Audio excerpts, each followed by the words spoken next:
The wind howled through the cemetery, cutting through the silence like a haunting melody.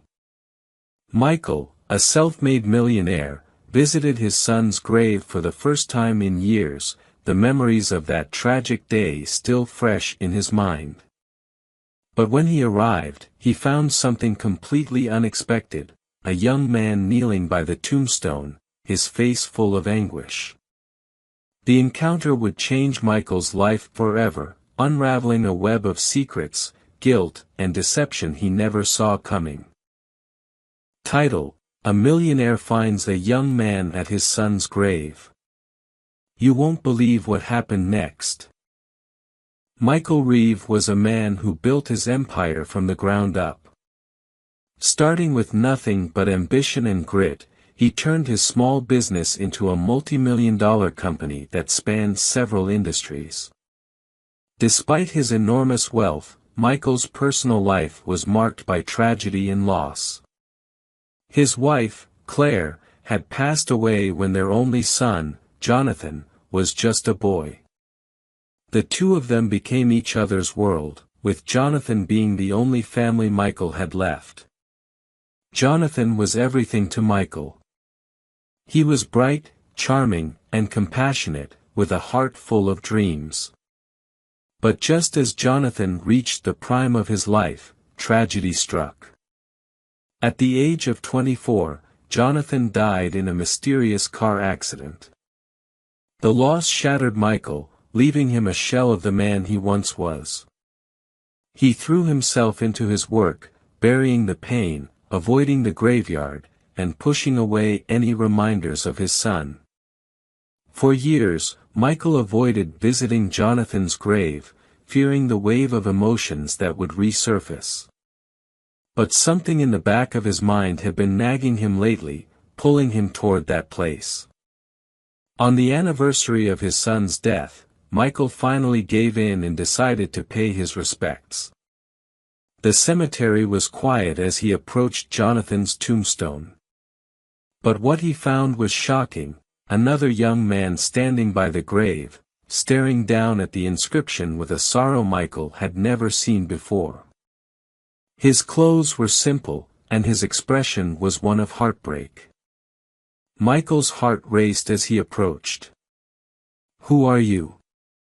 Michael asked, his voice tight with suspicion. The young man looked up, startled by Michael's presence. He hesitated for a moment before answering, I'm Noah. I knew Jonathan." Michael's brow furrowed. He had never heard of this Noah before. Jonathan had never mentioned him in all their conversations, yet here this young man was, standing at his son's grave with the kind of grief one might expect from a close friend, or something more. Questions buzzed through Michael's mind, but he forced himself to remain calm. "How did you know him?" Michael asked, his voice quieter this time. Noah lowered his gaze, his hands trembling as he placed them on the headstone. "Jonathan and we were friends. Really close friends," he said, pausing as if searching for the right words. "We met in college. He was everything to me." A flicker of confusion crossed Michael's face. He thought he knew everything about his son's life, but this young man, this friendship, was something new, something hidden. Michael's heart clenched as he realized how little he truly knew about Jonathan's life outside of their home. "You were close?" Michael repeated, his tone laced with doubt. "Why didn't I ever hear about you?" Noah shifted uncomfortably, his eyes filled with a deep sadness. "Jonathan didn't want to worry you. He didn't want to make things harder for you." Michael's stomach churned. What was Noah trying to say? His son had kept secrets from him. What had Jonathan been hiding all these years? The air between them felt heavy, like the unspoken words held a weight too great to bear. The conversation continued, slowly peeling back layers of Jonathan's life that Michael had never seen. Noah shared stories of their time in college, how they had met, bonded over shared passions, and supported each other through difficult times. But as Noah spoke, there was something else, something more intimate in his words, something deeper than friendship. It left Michael unsettled, as though there were still pieces of the puzzle missing. As the day wore on, Michael found himself torn. Should he trust this young man who claimed to have known his son so deeply, or was this just a grieving soul looking for comfort in shared loss? The emotions bubbled to the surface: regret, anger, confusion. But above all, Michael wanted answers. Noah stood there, silent for a moment, before finally speaking the words that changed everything. "Jonathan and I, we were more than friends." The world seemed to tilt for Michael, the ground slipping away beneath his feet. His heart pounded in his chest as the reality of Noah's words sank in. Jonathan had been in love with this young man, and he had never told his father. Michael's voice faltered as he asked, "Why didn't he tell me?" Tears welled up in Noah's eyes, and he wiped them away, trying to steady himself. "He was afraid, Mr. Reeve. Afraid of what you'd think. He thought you wouldn't accept him. We wanted to tell you, but things were complicated. He always said you had enough on your plate."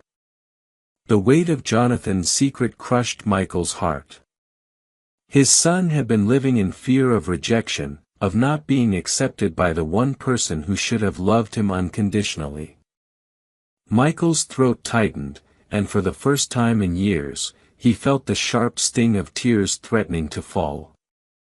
"I should have known," Michael whispered, his voice breaking. "I should have been there for him."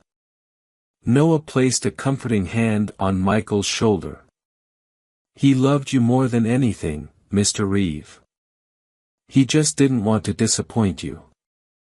Michael felt the flood of emotions surge through him: guilt, sorrow, anger, regret. How could he have missed this? How had he failed his son so completely? But the day wasn't over yet. The conversation took an even darker turn when Noah revealed that Jonathan's death might not have been an accident at all.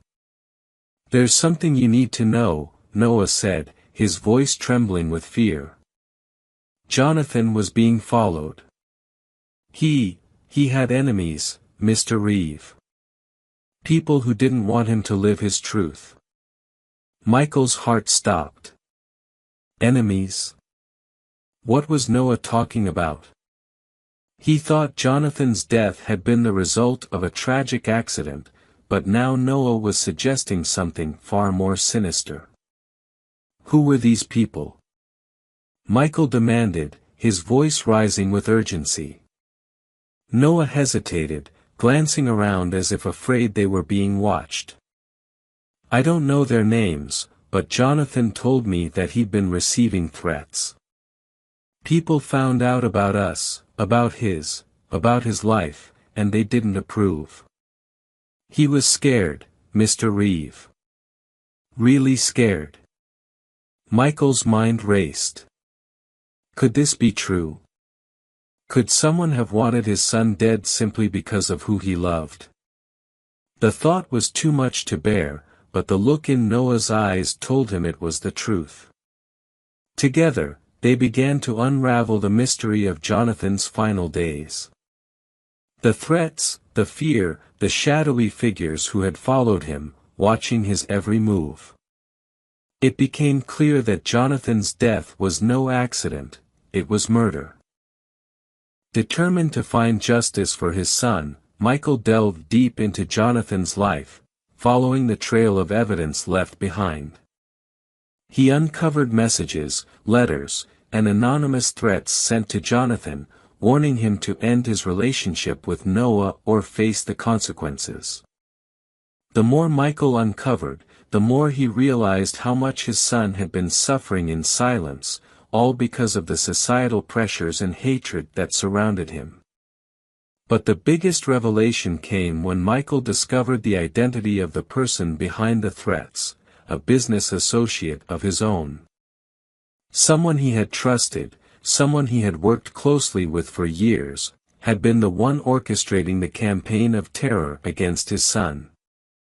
In a shocking confrontation, Michael confronted this associate, demanding answers.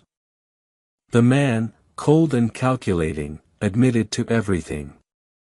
He had learned about Jonathan's relationship with Noah and had deemed it inappropriate for someone of Jonathan's stature. Fearing it would damage his business dealings, he had hired people to harass Jonathan, leading to the fateful night of the crash. The confrontation turned violent, with Michael's rage boiling over as he lashed out at the man who had taken his son from him. In the end, Michael managed to gather enough evidence to bring the man to justice, but the victory felt hollow. Nothing could bring Jonathan back. With the truth finally out, Michael stood once more at Jonathan's grave, this time with Noah by his side. The air was heavy with sadness, but there was also a sense of peace. They had uncovered the truth, and justice had been served. But the cost had been too high. "I'm sorry," Michael whispered, kneeling beside his son's grave. "I'm sorry I wasn't there for you. I'm sorry I didn't know." Noah placed a hand on his shoulder. "He knew you loved him. That's all that mattered to him." As the sun began to set, casting a golden glow over the cemetery, Michael felt a weight lift from his chest. He couldn't change the past, but he could honor his son's memory by fighting for the love Jonathan had fought so hard to protect. In that moment, Michael made a vow, to never let fear or prejudice destroy the lives of those he loved again. Jonathan's death had been tragic, but his legacy would live on, through love, acceptance, and the truth. And as Michael and Noah walked away from the grave, they knew that the real journey had only just begun. The end.